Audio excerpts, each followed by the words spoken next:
जय श्री कृष्णा। राधे राधे। सावन में जब हर ओर हरियाली और भक्ति का माहौल होता है तो ऐसे में कामिका एकादशी का आना भक्तों के लिए किसी सौगात से कम नहीं होता। ये एकादशी सावन माह के कृष्ण पक्ष में आती है और इस साल ये तिथि शुरू हो रही है 20 जुलाई दोपहर 12:12 बजे से, जो समाप्त होगी 21 जुलाई सुबह 9:38 बजे। इसलिए व्रत रखने का सही दिन सोमवार 21 जुलाई 2025 है। खास बात यह है कि इस बार सावन का दूसरा सोमवार और कामिका एकादशी एक ही दिन पर रहे हैं, जिससे इस दिन की आध्यात्मिक महत्ता और भी बढ़ जाती है। आइए सबसे पहले कामिका एकादशी व्रत महात्म्य को सुनेंगे। श्रावण मास कृष्ण पक्ष की कामिका एकादशी का महात्म्य। युधिष्ठिर ने पूछा, गोविंद वासुदेव आपको नमस्कार है। श्रावण के कृष्ण पक्ष में कौन सी एकादशी होती है, उसका वर्णन कीजिए।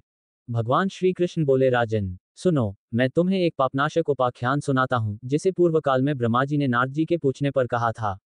नारद जी ने प्रश्न किया, भगवान कमलासन, मैं आपसे ये सुनना चाहता हूँ कि श्रावण के कृष्ण पक्ष में जो एकादशी होती है उसका क्या नाम है, उसके कौन से देवता हैं तथा उससे कौन सा पुण्य होता है। प्रभो ये सब बताइए। ब्रह्मा जी ने कहा, नारद सुनो, मैं संपूर्ण लोगों के हित की इच्छा से तुम्हारे प्रश्न का उत्तर दे रहा हूँ।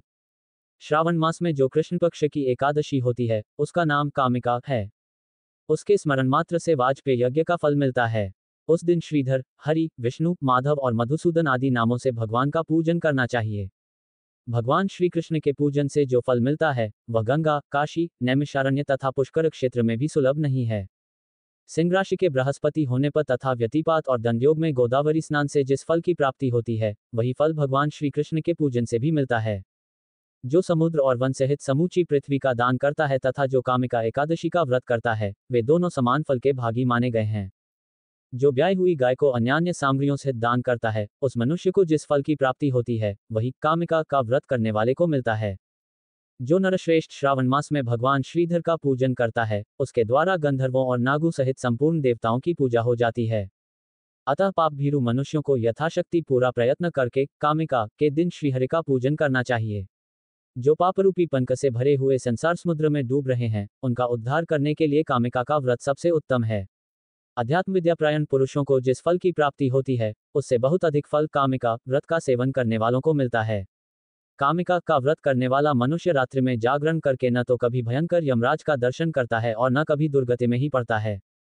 लाल मणि, मोती, वैदूर्य और मूंगे आदि से पूजित होकर भी भगवान विष्णु वैसे संतुष्ट नहीं होते जैसे तुलसी दल से पूजित होने पर होते हैं।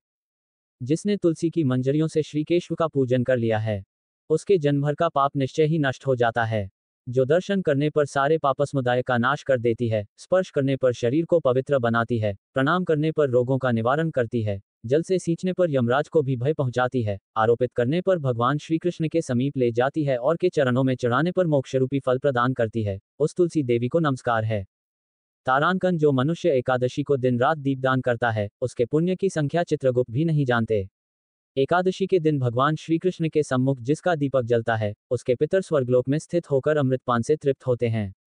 घी अथवा तिल के तेल से के सामने दीपक जलाकर मनुष्य देह त्याग के पश्चात करोड़ों दीपकों से पूजित हो स्वर्गलोक में जाता है। भगवान श्री कृष्ण कहते हैं, युधिष्ठिर ये तुम्हारे सामने मैंने कामिका एकादशी की महिमा का वर्णन किया है। कामिका सब पातकों को हरने वाली है, अतः मानवों को इसका व्रत अवश्य करना चाहिए। ये स्वर्गलोक तथा महान पुण्यफल प्रदान करने वाली है। जो मनुष्य श्रद्धा के साथ इसका महात्म्य श्रवण करता है वह सब पापों से मुक्त हो श्री विष्णुलोक में जाता है। प्रेम से बोलिए विष्णु भगवान की जय, लक्ष्मी नारायण भगवान की जय। कामिका एकादशी व्रत कथा। बहुत समय पहले की बात है, एक गांव में एक क्षत्रिय रहता था। एक दिन रास्ते में उसकी किसी बात पर एक ब्राह्मण से कहासुनी हो गई। बात बड़ी और क्षत्रिय ने आवेश में आकर ब्राह्मण को धक्का दे दिया। दुर्भाग्यवश ब्राह्मण गिरा और उसकी मृत्यु हो गई। घटना के कुछ ही समय बाद क्षत्रिय को अपने किए पर पछतावा हुआ। उसने ब्राह्मण के अंतिम संस्कार की जिम्मेदारी ली और गांव के लोगों से क्षमा भी मांगी।